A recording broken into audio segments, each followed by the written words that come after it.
అస్మద్గురుభ్యో నమ. శ్రీ సీతారామచంద్రస్వామి పరబ్రహ్మణ్యే నమ. భగవద్బంధులందరికీ కూడా శుభోదయం. విష్ణు సహస్రనామ స్తోత్రము పారాయణము వ్యాఖ్యలో భాగంగా మనం సహస్రనామాలని పూర్తి చేసుకున్నాం. ఇప్పుడు ఉత్తర పీఠిక అని ఉంటుంది. దాంట్లో ఈ సహస్రనామాలకు సంబంధించిన మహాత్మ్యము, భగవానుడి యొక్క ఉనికి, ఏ ఏ కార్యసిద్ధికి ఈ యొక్క స్తోత్రము పారాయణం ఉపయోగపడుతుంది,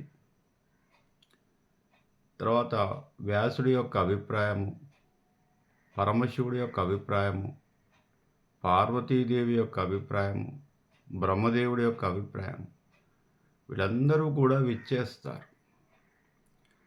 భీష్ముడు పరమపదము వెళుతున్నాడని చెప్పేసి అందరూ కూడా ఆ ప్రాంగణంలోకి వచ్చేస్తారు. భగవానుడి యొక్క ఉనికిని స్పష్టం చేయటానికి అందరూ కూడా వారి వారి అభిప్రాయాలు చెబుతారు. ఈ యొక్క సహస్రనామాలు భీష్మాచార్యుడు చెప్పక మునుపే వేదంలోనే ఉన్నాయి. వేదంలో మనకు సహస్రనామ స్తోత్రాలు రెండే కనిపిస్తాయి మనకి, మహత్తరమైన. ఒకటి లలితా సహస్రనామము, అమ్మవారి యొక్క సహస్రనామ స్తోత్రము. రెండవది విష్ణు సహస్రనామ స్తోత్రం. ఈ రెండు కూడా ఉన్నటువంటి శ్లోకాలన్నీ కూడా బీజాక్షరాలు, పరమ పవిత్రమైనటువంటి అద్భుతమైనటువంటి శక్తినిచ్చేటటువంటి బీజాక్షర సహిత స్తోత్రాలు. ఇక మిగతా స్తోత్రాలన్నీ కూడా పరంపరగా అప్పుడప్పుడు వ్రాయబడ్డాయి. కానీ ఈ రెండు మాత్రము అనాది నుంచి, కృతయుగం నుంచి కూడా అత్యంత ప్రాధాన్యతను చేకూర్చినటువంటి స్తోత్ర పఠనాలు. అందరి దేవతల యొక్క చివరి అభిప్రాయం ఏమిటంటే, భగవానుడైనటువంటి పరమ శక్తి అయినటువంటి ఆ పరమాత్మ శక్తి శ్రీకృష్ణుడి రూపంలో అవతారముగా వచ్చేసింది. శ్రీమన్నారాయణుడే సర్వాంతర్యామి, సర్వవ్యాపి. ఆయనను స్తోత్రము చేయటం వల్ల కలిగే అద్భుతమైనటువంటి ఫలితాలు ఋష్యాదుల నుంచి మానవుల వరకు కూడా ఎన్నో గొప్పనైనటువంటి పరమపద ప్రాప్తిని కలిగించేటటువంటి దివ్య నామాలుగా చెప్పబడ్డాయి. ఉత్తర పీఠికలో భీష్మాచార్యుడు మళ్ళీ చెబుతున్నాడు, నాయన, ఇప్పటి వరకు నీకు పరమాత్ముడి యొక్క దివ్య నామాలన్నీ కూడా 1000 నామాలు చెప్పాను నాయన.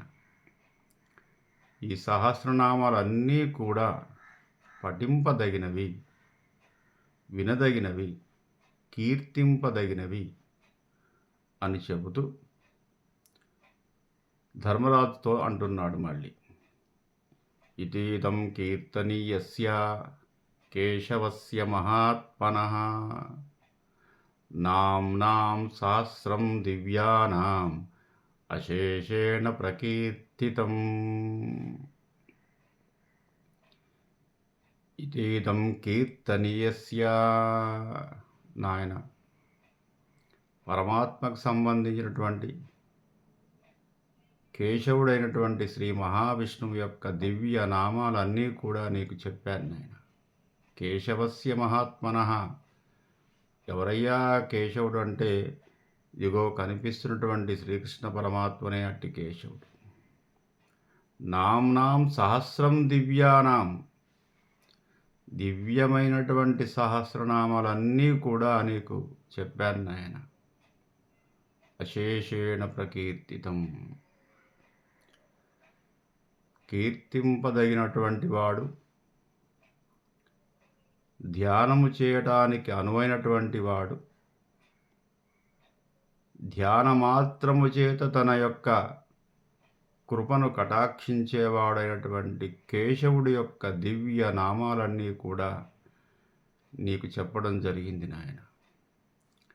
యయిదం, ఈ యొక్క దివ్యనామాలు ఏవైతే ఉన్నాయో ఈ సహస్రనామాలు, యయిదం శృణుయాన్నిత్యం యచ్చాపి పరికీర్తయేత్, ఈ యొక్క దివ్యనామాలన్నీ కూడా నా శుభం ప్రాప్నుయాత్ కించిత్ సోముత్రేహ చ మానవః. యయిదం శృణుయాన్నిత్యం, పఠింపలేని వారు, శృణుయాన్ నిత్యం, ఎల్లప్పుడూ కూడా విన్నా సరిపోతుంది నాయన. చదవాలని ఏమీ లేదు, పఠించాలని ఏమీ లేదు, స్తోత్రము చేయాలని కూడా ఏమీ లేదు. పండితులు చదువుకున్న వారైతే స్తోత్రం చేయగలుగుతారు, కానీ పామరుడు ఎలా చేయగలుగుతాడు? కాబట్టి పామరుడు విన్నా సరిపోతుంది. యయిదం శృణుయా నిత్యం, ఎల్లప్పుడూ కూడా, రోజు కూడా. యచ్చాపి పరికీర్తయేత్, ఒకవేళ చదవటానికి వీలుగా ఉంటే, పఠించటానికి వీలుగా ఉంటే పఠించవచ్చు లేదా వినవచ్చు. నా శుభం ప్రాప్నుయాత్, సకల శుభాలకు నిలయమైనటువంటిది ఈ స్తోత్రం. అన్ని రకాల శుభాలు కలిగిస్తుంది, ఒకటి అని కాదు. ఇంకా కొన్ని ప్రత్యేకంగా కూడా చెప్పబడ్డాయి, అవి మనకు ముందు శ్లోకాల్లో వస్తుంది. కానీ ఈ కోరిక ఆ కోరిక అనేది ఏమీ లేదు.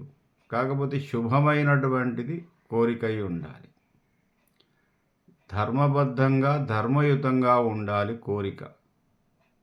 మానవులకు సంబంధించినటువంటి సకల కోరికలు, సకల శుభాలు కలగటానికి కారణము సహస్రనామ స్తోత్రం. ఇట్టి సహస్రనామ స్తోత్రము విన్నను, పఠించినను నాశుభం ప్రాప్నుయాత్, ఖచ్చితంగా తప్పకుండా సకల శుభాలు కలుగుతాయి. కించిత్, కొంచెము కూడా దీంట్లో అనుమానం లేదు నాయన. స్వామివారి యొక్క స్తోత్ర పఠనము కానీ, శృణుత్వ వినడము కానీ చేసినట్టయితే మానవులకు కలిగినటువంటి సకల కోరికలు, సకల శుభాలు తప్పకుండా నెరవేరుతాయి. దీంట్లో ఎటువంటి లేశమాత్రమైనటువంటి అనుమానం కూడా లేదు అని చెప్పేసి భీష్మాచార్యుడు చెప్పాడు. అదేవిధంగా వేదాంతగో బ్రాహ్మణ స్యాత్, వేదాభ్యాసాన్ని చేసేవారు, వేదాన్ని చదవాలి అని అనుకునేవారు, వేద పఠనం చేసేవారు, వేదాంగమైనటువంటి జ్ఞాన సంపదను ఆర్జించే వారందరూ కూడా తప్పకుండా విశ్వసహస్రనామ స్తోత్రము పఠించినట్టయితే వేదము, వేదాంగాలు, వేదాభ్యసనంలో ఉన్నటువంటి జ్ఞానము ఇదంతా కూడా సంక్రమిస్తుంది. వేదాంతగో బ్రాహ్మణ స్యాత్, వేదము చదువుకున్న వారిని బ్రాహ్మణుడు అని పిలుస్తారు. బ్రహ్మ జ్ఞానము గలవాడు బ్రాహ్మణుడు. బ్రాహ్మణ అంటే జ్ఞానము కలవాడు. ఇది కులము కాదు, కులముగా మనకు వేదంలో చెప్పబడలేదు. ఎవరు వేదము చదివినా, ఎవరు తపస్సు చేసినా, ఎవరు ధ్యానం చేసినా, ఎవరు ఆధ్యాత్మిక రంగంలో ఉన్నా వారిని బ్రాహ్మణుడుగా గుర్తింపబడింది అంతే. అది ఒక జ్ఞాన సూచిక. ఆ పదం ఏంటంటే జ్ఞాన సూచిక మాత్రమే. బ్రాహ్మణత్వం అనేది కులము కాదు. ఎక్కడా కూడా మనకు అష్టాదశ పురాణాల్లో కానీ, ఇతిహాసాల్లో కానీ, వేదంలో కానీ, వేదాంగాల్లో కానీ, ఉపనిషత్తుల్లో కానీ బ్రాహ్మణ అనేటువంటి పదము కులముగా చెప్పబడలేదు. అదేవిధంగా భీష్మాచార్యుడు కూడా చెబుతున్నాడు, ఎవరు వేదము చదవాలి, జ్ఞానాన్ని ఆర్జించాలి, ఆధ్యాత్మిక పరిజ్ఞానంలో భగవంతుని తెలుసుకోవాలని కోరుకుంటారో వారందరూ కూడా విష్ణు సహస్రనామ స్తోత్ర పఠనము చేయవలసిందే నాయన. క్షత్రియో విజయీ భవేత్. క్షాత్ర ధర్మము గలవాడు క్షత్రియుడు. ఎవరైతే యుద్ధ నైపుణ్యాన్ని సంతరించుకుంటారో వారిని క్షత్రియులు. క్షాత్రము అంటే విజయకాంక్ష. భుజబల పరాక్రమాలతో శత్రురాజుల్ని ఎవరైతే జయించాలి అని చెప్పుకుంటారో వారందరూ కూడా ఒక్కసారి పఠించినట్టయితే యుద్ధంలో విజయాన్ని సాధిస్తారు నాయన. వైశ్యో ధన సమృద్ధ్య స్యాత్. వ్యాపారం చేసేవారిని వైశ్యులు అని పిలిచేవారు. వైశ్యుడు అంటే వ్యాపారి, కులము కాదు. ఎవరు వ్యాపారం చేస్తారో, ఎవరు వస్తువులను క్రయ విక్రయాలు చేస్తారో వారిని వైశ్యుడు అంటే ఈయన వ్యాపారము చేస్తాడు అని దాని అర్థం. అది వృత్తి ధర్మమే, వృత్తి పదమే తప్ప అది కూడా కులము కాదు. శూద్ర సుఖమవాప్నుయాత్. ఈ 3 పనులు చేయలేని వారెవరైతే ఉంటారో వారికి సకల శుభాలు కలుగుతాయి. వారికి కూడా వారు కావాలనుకున్నటువంటి కోరిక ఏదైతే ఉందో అది తప్పకుండా నెరవేరుతుంది నాయన అని చెప్పేసి భీష్మాచార్యుడు దీని యొక్క ఫలశ్రుతిలో అంటే ఈ సహస్రనామాలు ఏమి కలిగిస్తాయి అని చెబుతూ ప్రతిరోజు కూడా నీవు ఈ పఠనము చేసినట్టయితే రాజ్యాన్ని సుభిక్షంగా చూడగలుగుతావు. రాజ్యంలో అవినీతి లేకుండా ఉంటుంది. రాజ్యము ధర్మబద్ధంగా పరిపాలిస్తావు నాయన. ప్రతిరోజు కూడా నీవు ఓ యుధిష్ఠిర, ఓ ధర్మరాజా ఈ యొక్క సహస్రనామాలను పఠిస్తూ సుభిక్షమైనటువంటి రాజ్య స్థాపన చేయి అని చెప్పేసి బోధిస్తాడు.